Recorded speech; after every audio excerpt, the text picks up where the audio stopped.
Sarah, there was a mistake of the OneNote. So let's continue. So if I plus j is even, right? So the cofactor ij is just equal to the minor, right? But if I plus j is odd, so cij, the cofactor is a minus, is a negative of mij here. So ij are the subscripts of the element aij.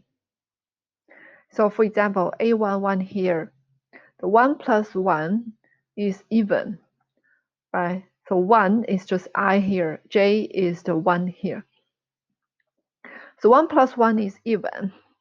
And so the cofactor C11 is just the same as M11.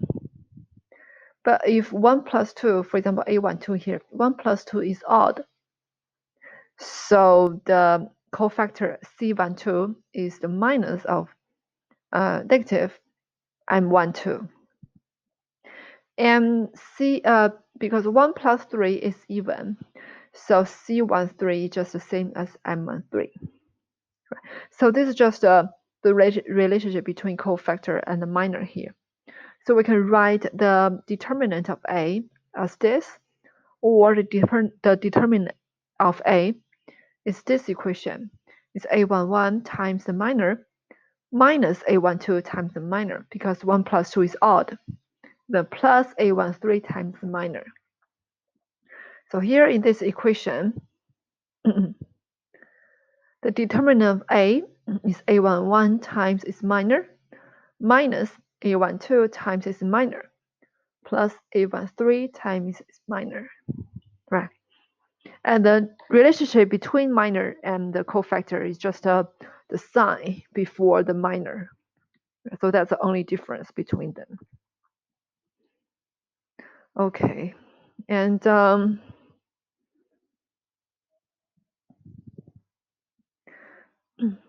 so this is a definition of cofactor, and we can also use this equation to show the relationship between Cij and Mij. So if I plus j is even, then minus 1 to the power of I plus j is just a 1, right? So C is just equal to m. But if I plus j is odd, so minus 1 to the power of an odd number is minus 1. So C is the minus of Mij. So let's use an example to show this. This is an example of A. Let me write down again. So it's 9, 8, 7, 6, 5, 4, and 3, 2, 1. So we want to find out the minor associated with A12, right? So A12 is number 8 here, right? So its minor is by deleting the first row and the second column where the number 8 lies, and the result is the minor. So it's 6, 4, 3, 1. So the determinant of this little matrix is the minor of A12. So this is minus 6, right? But for the cofactor of A12, because 1 plus 2 is 3, it's an odd number. So C12 is the minus of, is negative M12, which is 6, right? And using this concept, we can find the third order determinant, which is, so the determinant of A can be written as, let's first look at the second equation here.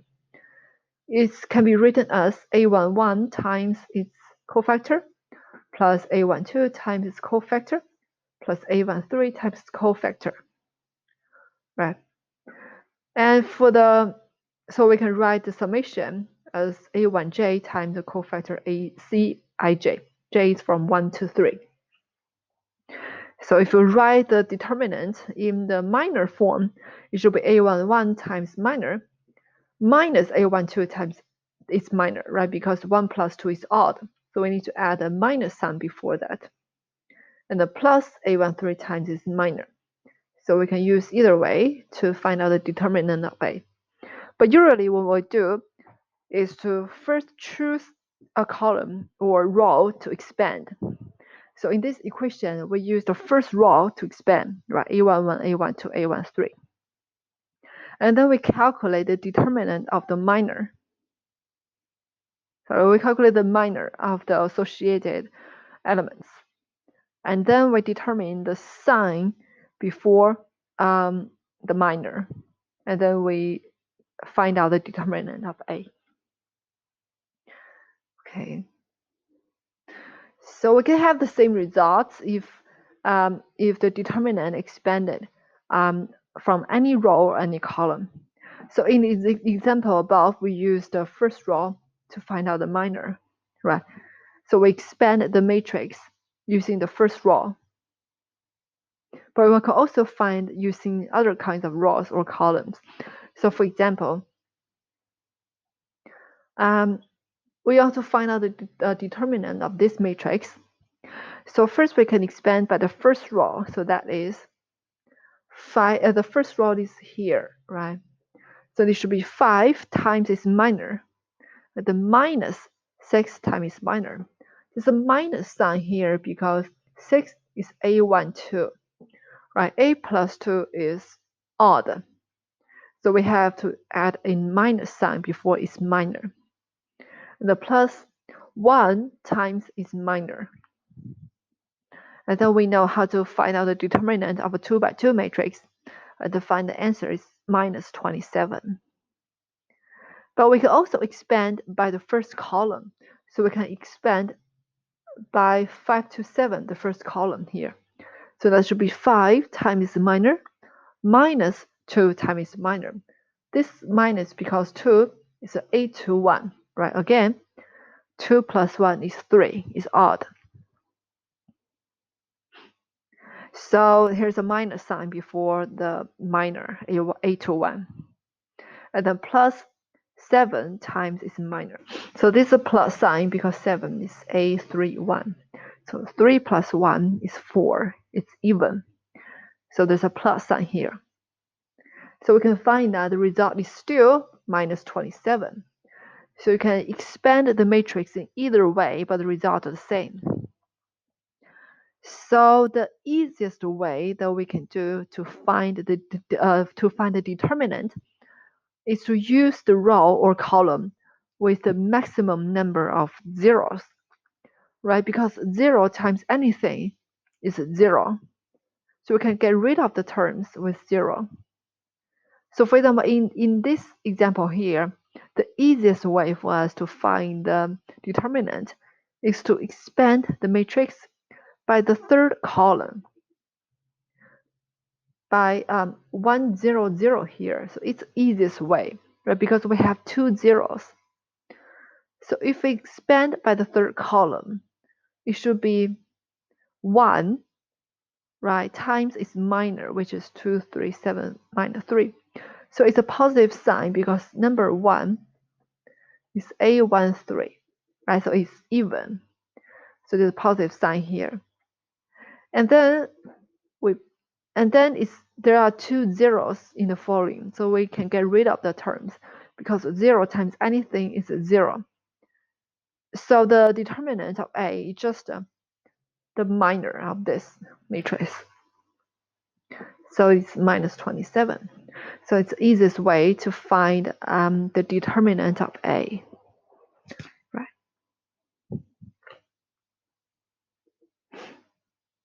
So here, the equation to find out the determinant is here, right? It's here. For the 3-dimensional matrix, right? We can expand by any column or any row, and then use the element times its cofactor, and the second element times its cofactor. But if you use a minor to calculate, you need to make sure it's a plus sign or minus sign, right? It determined by the summation of the subscripts. So if it's a 4-dimension matrix, so 1, 2, 3, 4.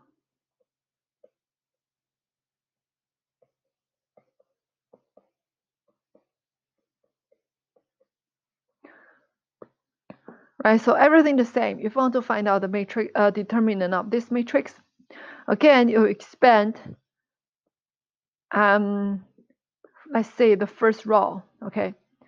So this should be 6, 7, 8, 10, 11, 12, 14, 15, 16. So this is a minor of the first row and first column, right? We delete the first row, delete the first column. What is left is this little matrix. And the minus, right? Pay attention, there's a minus sign here because the subscript of the 2 is A12. So it's 3, right? It's odd. So we didn't add a minus sign here. Times the determinant, which is 5, 7, 8, 9, 11, 12, then 13, 15, 16, right?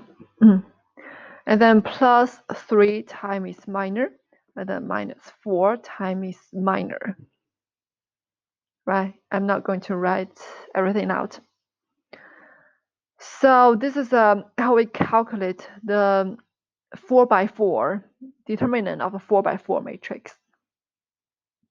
And so for the minor, it's still the determinant of a 3x3 matrix, right?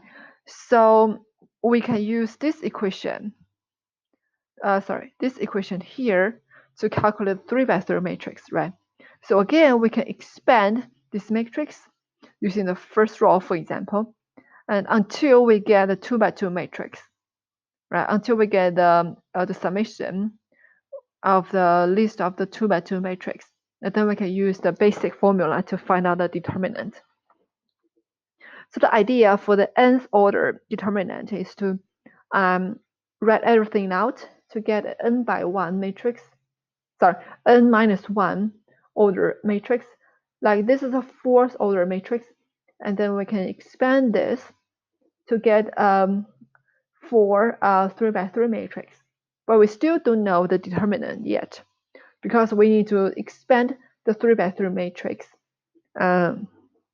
using the equation or formula we know above, and then we can find the answer until we reach the 2x2 matrix, right? So this is how we do for the 4th order matrix.